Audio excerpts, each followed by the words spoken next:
Hey, bienvenue dans cette nouvelle vidéo intitulée Le runner est-il jaloux? Alors, avec cette question qui revient assez souvent en coaching, ça va permettre d'aborder un point qui est important, c'est la perception que le chaser va avoir de l'autre personne et des réactions de l'autre personne. Alors là, je parle de chaser runner, mais ça pourrait bien évidemment s'appliquer dans n'importe quelle relation. C'est-à-dire qu'on va avoir cette tendance, ça c'est quand même un point de départ, dans une relation XY, peu importe. Et il se passe ce qui se passe, il y a des échanges de paroles, etc. Bref, il se passe des situations et on va avoir tendance à interpréter les faits et gestes et puis les réactions émotionnelles de l'autre selon notre propre perception et ici dans le parcours flamme jumelle en fonction de ce qu'on aimerait croire ou voir, et donc il y aura une envie de valider notre propre perception des choses. Et le truc, c'est que dans ce genre de parcours ou de relation, les choses sont assez subtiles. Par exemple, si tu es face à quelqu'un qui est, un collègue de travail qui est agressif, on va dire ouvertement, bon là les choses sont claires, la personne est agressive, utilise un ton de voix qui est agressif, de la gestuelle agressive, bref des mots agressifs. Donc là, il n'y a pas spécialement besoin d'interpréter. Le gars te balance son dossier sur ta table violemment et te dit tu le fais tout de suite. Bon, ok, le gars il est pas cool. Là, il n'y a pas besoin d'interpréter, tu vas y voir clair. Là où ça devient plus subtil, c'est quand on est dans les silences, les fuites, les renversements de rôle, le gaslighting avec un ton doux, mielleux, etc. Je sais pas si tu as vu cette vidéo.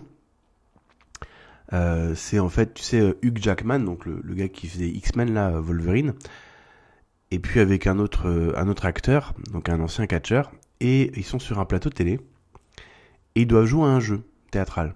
C'est-à-dire que Hugh Jackman doit crier sur l'autre acteur, mais en lui faisant que des compliments. Donc c'est hyper rigolo à voir parce qu'il lui dit « Mais putain, qu'est-ce que t'as des belles chaussures, non mais t'as vraiment une élégance incroyable !» Il lui gueule dessus comme ça, et tout le monde se marre parce que c'est complètement... c'est dissonant en fait. Parce qu'on s'attend à ce que le mec l'insulte, et en fait il lui fait que des compliments.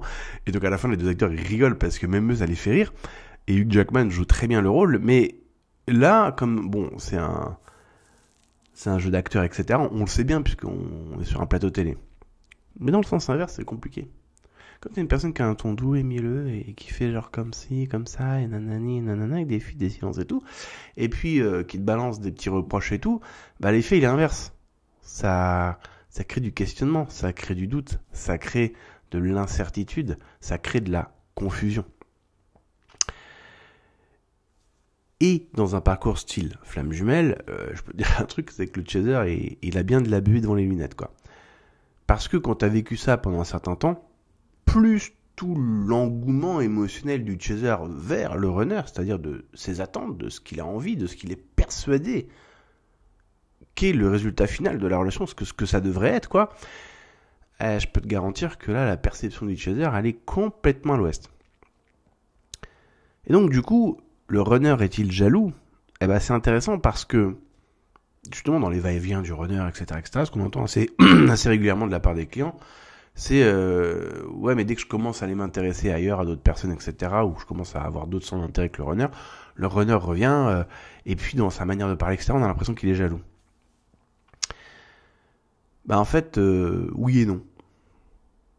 C'est-à-dire que c'est pas de la... Par exemple, si on prend un chaser qui va commencer à dater d'autres personnes, parce que du coup la relation fonctionne pas, donc au bout d'un moment il s'ouvre à d'autres opportunités, le runner peut revenir et peut faire des réflexions sur ce terrain-là. Ça peut être des petits commentaires, ça peut être des questions, enfin toujours un truc un peu subtil, jamais vraiment entre deux eaux, quoi, qui te laisse le soin d'interpréter la chose comme tu as envie de l'interpréter. Justement, ils sont très très forts pour ça. Alors des fois ça peut être un peu plus cash, mais en général c'est quand même sujet à interprétation, mais c'est fait pour, comme ça on se mouille jamais vraiment. Parce que les runners ils ont pas téléchargé l'application Courage sur le Play Store et l'Apple Store, du coup tu peux pas t'attendre à ce qu'il y ait une communication directe. Et donc du coup, là le chaser il peut croire que du coup le runner revient et est jaloux qu'il parte explorer d'autres territoires. En fait non. Enfin, oui et non. C'est-à-dire, en fait, c'est pas vraiment de la jalousie. C'est comment oses-tu me laisser ? Comment oses-tu t'intéresser à d'autres personnes, en fait ? C'est complètement de l'ego déguisé. Hein. T'es en train de te barrer ailleurs. Donc moi, je vais perdre ce que j'avais. Et ça, c'est pas acceptable. Le runner, je le dis sur le blog, il va lutter ou se battre ou se bouger un peu le cucu pour avoir ses 20%. Mais il veut pas 25%, il veut pas 80%, il veut pas 100% de la relation, il veut un certain pourcentage, on va l'appeler le 20%. Donc pour ça, il est capable de mentir, trahir, manipuler, jouer des jeux de rôle, te faire les yeux de biche, etc. Et là, évidemment, quand toi tu pars ailleurs, on part de 20% pour aller vers 17, 15, 14, etc. Et donc, il peut te faire des réflexions sur le fait que tu ailles voir ailleurs, que finalement tu l'aimes pas, que ceci, que cela, bref, etc. Mais il est pas jaloux que tu ailles voir ailleurs. C'est parce que tu le délaisses. Et ça va être dans la perception du chaser qui va se mettre à croire que du coup l'autre est jaloux, donc du coup c'est qu'il aime. Non, c'est juste que tu le délaisses. C'est juste qu'il est en train de perdre une assise, c'est tout. Pareil quand par exemple t'es en discussion avec, et c'est le même principe, avec le runner, etc. Et puis tu sens que tu lui dis un peu les choses, tu lui dis mais t'arrêtes pas de partir, revenir, machin, etc. Ou là t'as fait ça, c'est un mensonge, etc. Bref, tu lui mets le museau devant son caca. Le runner ou la runneuse peut se sentir mal, avoir limite la larme à l'œil, etc., etc. Et puis là, le chaser, il va dire, mais tu vois, le runner, il se sent mal à m'avoir fait du mal. Je lui dis, mais il se sent mal à t'avoir fait du mal ou il se sent mal parce qu'il vient de se faire cramer? En général, il y a un blanc au téléphone là, parce que la personne réfléchit. Elle me dit, je sais pas, réfléchis bien. Parce que si la personne se sent mal à t'avoir fait du mal, pourquoi ça continue? Pourquoi il y a le même comportement chronique?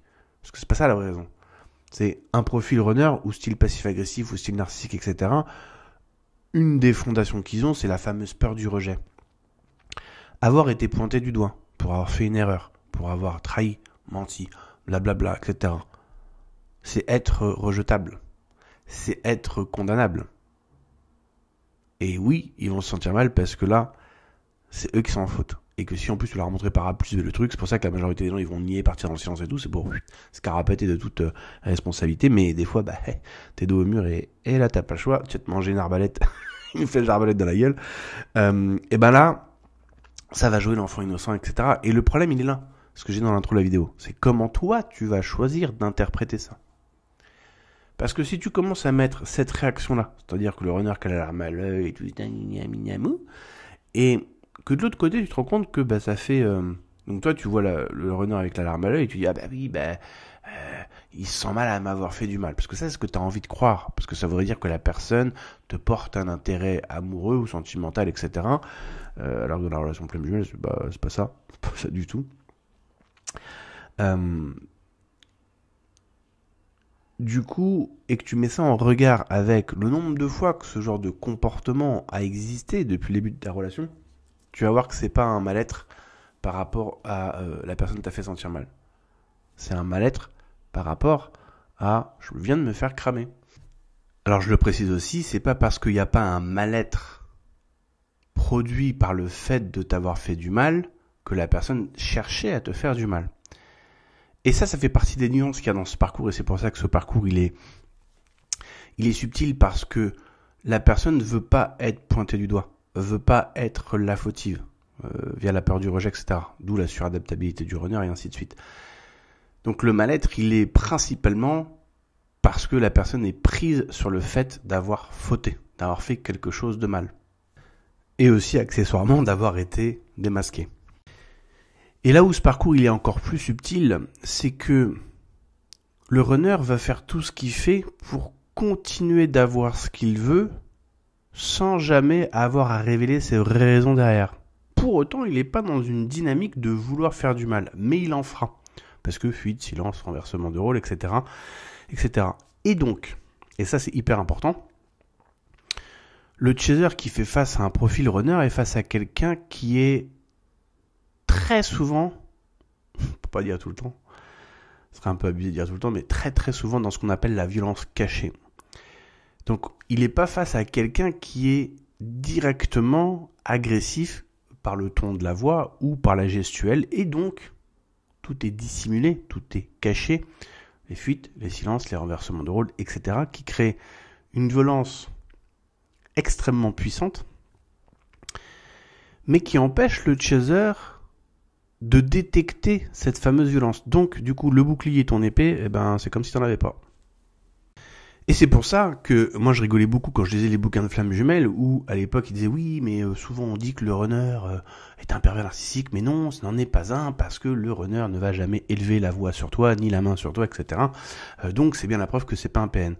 Et moi c'est ce que je dis tout le temps à mes clients quand ils me savent, je fais ce qui est intéressant c'est que les gens de ta famille ou tes amis, enfin bref, où la rumeur serait que ça serait un PN, mais pourquoi ils le comparent à un PN? Ils auraient pu dire non mais ton gars ou ta nana là c'est bipolaire. Non, c'est le mot PN qui ressort. Et c'est pas pour rien. C'est parce que la trame générale, la grande tendance de ce qu'on remarque, c'est que le runner est un profil narcissique passif-agressif. Ou a des tendances narcissiques passif-agressives, si tu veux, si ça te permet de me digérer l'info. Et que tous les profils narcissiques sont pas dans des intentions de destruction. Pour ça, on a le PN. Il y a même pire que le PN d'ailleurs. Et c'est ça qui est hyper dur dans ce genre de relation, c'est que, en fait, tu te prends des coups de mitraillette tout le temps, tu sais juste pas d'où ça tire, ni même si t'es sûr de t'être pris une balle. Et c'est là que ça devient hyper compliqué pour le chaser qui va rentrer dans le déni de la posture de victime, c'est-à-dire qu'il va refuser de se voir dans cette posture de victime alors qu'il y est et qu'il y reste parce qu'il va simplement regarder que ce qui l'intéresse. Mais l'autre il sait pas, il sait plus, il est timide et tout. Non, l'autre il joue le jeu du je sais pas, je sais plus, je suis timide. T'inquiète Paupiette que quand les runners tu les as au téléphone, je peux te dire que c'est pas du tout le même discours bullshit que t'entends sur internet. T'entends, je sais très bien ce que je fais, je sais pourquoi je le fais, et je sais ce que je cherche à obtenir. Ça veut toujours pas dire que la personne le fait avec les intentions malveillantes de destruction. Ça veut juste dire que y a un frigo, j'ai faim, je me sers quoi. Après, est-ce que c'est à toi d'aller faire les courses ou pas? C'est pas des questions que je me pose. Donc du coup, toi, t'es vénère, tu rentres chez toi le soir, dans ton frigo, il est vide. Du coup, t'avais dépensé de la thune pour de la bouffe qu'il n'y a plus. Du coup, tu vas redépenser de la thune pour te racheter de la bouffe que peut-être tu auras plus si t'as un peu lent à cuisiner. En gros, c'est ça. Et quand je les ai les runners au téléphone, ils me le disent en fait. Ils disent, non, c'est vraiment, tu vois, non, je pense pas à ce que l'autre il ressent. Enfin, ça rentre pas dans mes préoccupations en fait, quoi. Et avec ce comportement donc de runner et de la violence cachée, puisqu'elle n'est pas ouvertement mise en avant et donc elle n'est pas directe, ce qui va se passer, c'est que tous ces petits comportements de jalousie ou de futur faking, comme on dit en anglais, c'est-à-dire de laisser entendre des choses comme quoi, oui, on pourrait être ensemble, mais pas maintenant, parce que, je sais pas quoi, avec ma femme ça va pas, ou parce qu'au boulot, c'est pas une bonne période, etc., toujours dit dans leur manière à eux, un petit peu ambiguë, parce qu'ils font aussi pas mal de futur faking, donc les runners, à chaque fois qu'il va y avoir ce genre de choses-là, et toute la ribambelle d'autres techniques mises en place, parce que c'est des techniques, attention, c'est pas parce qu'elles sortent de manière automatique et mécanique que c'est du naturel, mais peu importe, ça va tout de suite taper dans le côté empathique du chaser. Donc dès que le runner, là, pour rester dans le cadre de la vidéo, te fait des petites réflexions de jalousie, automatiquement ça va taper dans le côté empathique du chaser et dans les attentes du chaser qui va se dire oui, ça y est, etc. En fait, ça y est, il révèle en fait, le runner ou la runneuse révèle en fait ses vraies intentions. Non, ça va faker la jalousie. Enfin, la personne peut être vraiment jalouse et vraiment vénère parce que t'es en train de te barrer, comme je l'ai dit avant. Mais ça veut pas dire que du coup, ça sera pour une vraie relation de couple comme toi tu l'attends. Faut quand même rester dans les faits réels. Ta relation, t'aurais aimé qu'elle se fasse, mais elle se fait pas, que ça fasse 1 an, 5 ans, 10 ans, 15 ans. Fin de l'histoire. Et donc des exemples comme ça, on en a plein. Et le problème, il est comme le chaser a envie de croire ce qu'il veut croire, puisqu'il est persuadé d'avoir raison et qu'il veut pas envisager l'idée qu'il se soit trompé. La perception du chaser va être biaisée. Du coup, pour répondre à la question, le runner est-il jaloux ? C'est oui et non, dans le sens c'est oui parce que la personne peut perdre une assise, une emprise, des bénéfices, t'appelles ça comme tu veux, de cette relation. Et non, dans le sens, c'est pas une jalousie qui devrait amener à une relation de couple. Parce que le runner ne cherche pas à mener la relation jusqu'au couple dit traditionnel. Et donc une partie du problème se trouve dans la perception du chaser par rapport à tous ces événements-là, où il va vouloir les voir de la manière dont il a envie de les voir, parce que ça arrange son système de pensée. Alors si je te fais un récap par rapport à ce que je viens de te dire là, imagine une pièce de monnaie. Pièce de monnaie, ça va être la thématique jalousie, donc il y a pile et face. Donc pile, ça va être le côté runner. Donc le runner, sa perception et son intention. Alors évidemment, je fais très blanc, très noir, nanana, pour que ce soit facile à comprendre. Il y a toujours un mix de nuances et une flopée d'autres raisons, mais regardez les choses très blanches, très noires, c'est le bateau est en train de partir du port, je rentre en stress, système d'alarme, je vais perdre ce que j'avais, c'est-à-dire les fameux 20%, l'attention, le fait que tu sois disponible pour lui, etc., etc. Et donc, je vais rentrer dans la jalousie pour signifier à l'autre que ça ne me convient pas, mais sans pour autant avoir l'intention de mener à bien cette relation vers un couple traditionnel. Si maintenant on se met du côté face, donc de la perception et de l'intention du chaser, c'est « il est jaloux », donc du coup, c'est bien la preuve qu'il tient à moi ou qu'elle tient à moi, et donc qu'elle veut quelque chose avec moi. Et donc, ok, il a peur de l'engagement ou elle a peur de l'engagement, il y a le karma, le truc, le but, etc. Mais donc du coup, je vais revenir sur le lien, donc je reviens au port et je continue d'alimenter la relation, parce que moi j'espère, je pense que ça c'est la preuve par 9, que du coup il y aura la fameuse réunion, etc., etc.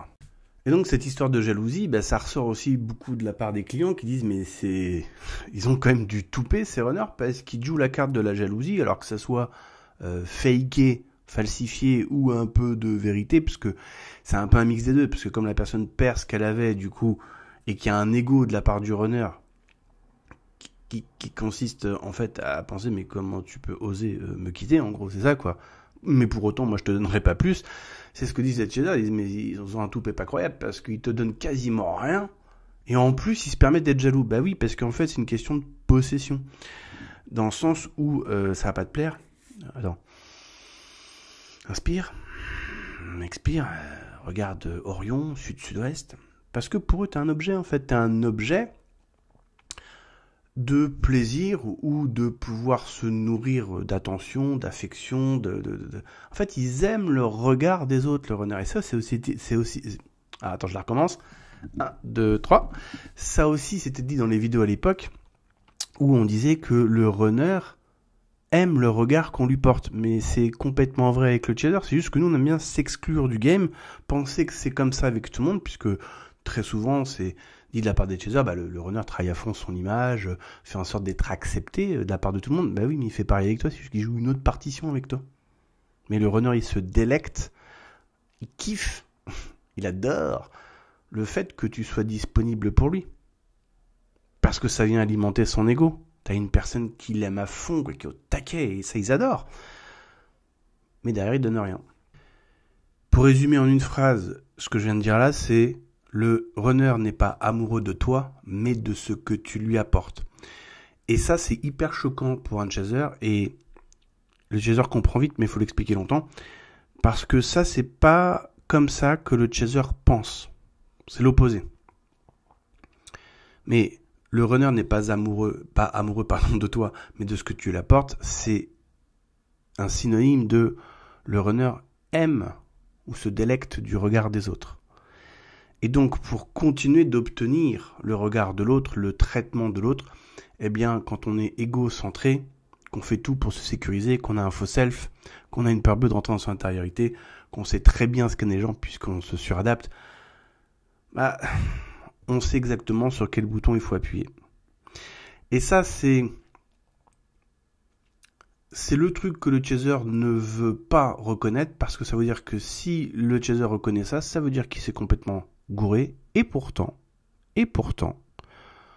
toutes les réponses que tu cherches se trouvent dans les résultats de la dynamique relationnelle. Je répète, cette phrase-là, elle est clé. Toutes les réponses que tu cherches sur cette relation se trouvent dans les résultats de la dynamique relationnelle. Ce qui veut dire que dans une relation où l'autre personne, peu importe qui c'est, runner par runner, on s'en fiche, a de réels sentiments sincères et honnêtes envers toi, il n'y a pas de va-et-vient, il n'y a pas de non-communication ou de communication toute pourrie, etc. Tu peux effectivement être dans une relation, on va dire, saine avec une personne qui a du mal à communiquer, qui a du mal à dire les choses, qui, effectivement, et je le vois même dans les clients, par exemple, tu as des clients qui arrivent, pas de souci, tu leur poses des questions, ils te répondent, ils te donnent des réponses, puis t'en as d'autres, je sais pas. T'en as d'autres qui ont plus de mal, mais il y a l'intention de vouloir répondre, de vouloir avancer. Il y a j'essaye, mais j'ai du mal. Et chez le runner, on n'a pas le j'essaye. On a justement la preuve par neuf d'intention de te faire croire qu'on essaye, puisqu'on est là, un peu présent, mais qu'après on disparaît pendant, 4 jours, 5 jours, 3 semaines, avec des excuses à 2 balles. On revient à la fleur au fusil. Bref, quand tu commences à compiler le comportement que j'ai déjà expliqué dans d'autres vidéos, tu te rends compte que si tu as envie de penser que la personne t'aime, tu vas pouvoir t'arnaquer toi-même. Mais les résultats de la dynamique relationnelle montrent une personne qui n'est pas du tout dans ces intentions-là. Ça ne veut pas dire que c'est une personne qui est dans des intentions de destruction ou de malveillance. Et là, je mets un gros point d'exclamation sur ça. Attention, parce que c'est encore une trappe dans laquelle le chaser va tomber allègrement. Parce qu'il n'a pas d'intention malveillante, du coup, c'est pas de sa faute. Non, ça n'a rien à voir. Ça aussi, il faut le garder en mémoire. Le runner, c'est une personne qui fait ce qu'il a à faire pour avoir ce qu'il veut, quand il veut, dans la mesure qu'il veut, tout en sachant pertinemment ce qu'il fait. Il est focus sur combler ses besoins en fait. Égocentrique, qui fait tout pour se sécuriser à une période d'intention arrivée. Bref, je vais pas la ressortir cette ritournelle parce que c'est tellement vrai. Donc, fais ce qu'il y a à faire pour obtenir ce que la personne veut. C'est tout. Pour ça, on peut jouer des jeux de rôle, etc. Et comment on sait que la personne sait pertinemment ce qu'elle fait, et que ce qu'elle fait, c'est pas bien, c'est-à-dire jouer des jeux de rôle, faker, soit l'empathie, dans une certaine mesure, soit la jalousie, etc. C'est que dès que tu vas essayer de mettre les cartes sur la table et d'avoir une discussion en fait normale, la personne va utiliser les fuites, les silences, les renversements de rôle, les communications biaisées ou te faire tourner en rond, faire genre que tu as de reformuler ce que tu dis pour que ça tourne en rond en fait et que ça aille nulle part. C'est parce qu'il y a certes d'un côté le fait de ne pas vouloir être responsable et donc coupable et donc de vivre la honte d'avoir fauté, mais ça, c'est la preuve par neuf que la personne sait qu'elle a fauté. C'est comme une des grandes questions quand on s'intéresse aux narcissiques, aux PN, etc. Une des questions, c'est de dire mais est-ce que la personne sait ce qu'elle fait ? Comment tu sais qu'elle sait ce qu'elle fait ? C'est que si elle a un comportement, par exemple, tu prends un PN, qui a un comportement avec toi en privé qui est, on va dire, inadmissible, inacceptable, etc. Si une tierce personne arrive alors que c'était pas prévu, donc le public arrive, le PN il change d'attitude dans une fraction de seconde. Pourquoi ? Parce qu'il sait que ce qu'il fait c'est pas bien et qu'il y a un témoignage, il y a un témoin qui peut attester que il faisait XY. Si t'es dans la cuisine, j'ai une connerie comme ça, avec le PN, et qu'il y a une tierce personne qui rentre, mais qui était juste en train de demander si t'as fait les courses ce soir, il va pas changer d'attitude, il s'en fout, parce qu'il n'y a rien d'irréprochable. Donc il n'y a rien d'anormal. À partir du moment où il y a un changement de comportement par rapport à un public, c'est parce que la personne sait que ce qu'elle fait, c'est pas normal. Et c'est une des raisons aussi pour laquelle, très souvent de la part des chasers, ils disent mais je comprends pas, la vie du runner elle est compartimentée, quand on n'y a pas vraiment accès, c'est toujours un peu moi et lui, moi et elle, etc. Mais on a du mal à voir la famille, les amis, etc. Enfin tu vois, on a du mal à rentrer dans son monde. Oui, parce qu'il doit y avoir des raisons à ça. C'est quand tu te rends compte des va-et-vient, des communications ambiguës, des renversements de rôle, du ghosting, du gaslighting, du compartiment de sa vie. Si à un moment donné il y a un truc qui colle pas. Et d'ailleurs, dans les vidéos que je regardais à l'époque, il y avait une phrase qui revenait souvent qui disait oui, mais souvent le runner il pense que si on le connaissait vraiment, on l'aimerait pas. C'est peut-être parce qu'il a pour une fois. Il est un petit peu dans la vérité, le runner. Peut-être que si on le connaissait vraiment, on se rendait compte que finalement, derrière, il y a ce que nous on croit, puis il y a ce qui est. Et que justement, s'ils font les va-et-vient et tout le bordel et tout, c'est pour maintenir, on va dire, le feu de la cheminée, le feu de la fameuse humeur allumé pour que ça soit excitant, palpitant, et qu'il puisse se nourrir du regard de l'autre, mais que si on allait en profondeur, on dirait « Ah ouais, non, en fait, ça, c'est pas du tout ce que j'aime. Du coup, qu'est-ce qui m'est arrivé, en fait ?» Une fois que l'illusion est passé. Et c'est ce qui se passe d'ailleurs quand tu prends un chaser qu'on a marre d'en avoir marre et qui, notamment, prennent les coachings de 3 mois. Là, on travaille en profondeur, on va vraiment nettoyer du trauma à fond les ballons, mais ça arrive pratiquement systématiquement. Le chaser arrive au point où il dit mais attends, mais qu'est-ce que j'ai fait moi J'ai fumé quoi pendant ces années-là? Mais je suis complètement à la masse, parce qu'ils se rendent compte maintenant, le voile de l'illusion est passé, ils disent, mais en fait, pourquoi j'ai persisté autant dans une relation qui, clairement, n'est pas ce que je veux, et ne correspond pas ni à mes valeurs, ni à mes souhaits. Eh oui, c'est le genre de conscience qu'on a quand on aborde donc le chemin de la guérison. D'ailleurs, si tu as envie de démarrer sérieusement ton travail de guérison, je t'invite à aller sur mon blog dans la partie donc séance et tarifs pour prendre une séance de déprogrammation et démarrer donc ton travail de libération des traumas. Je te souhaite une belle journée et à bientôt dans la prochaine vidéo.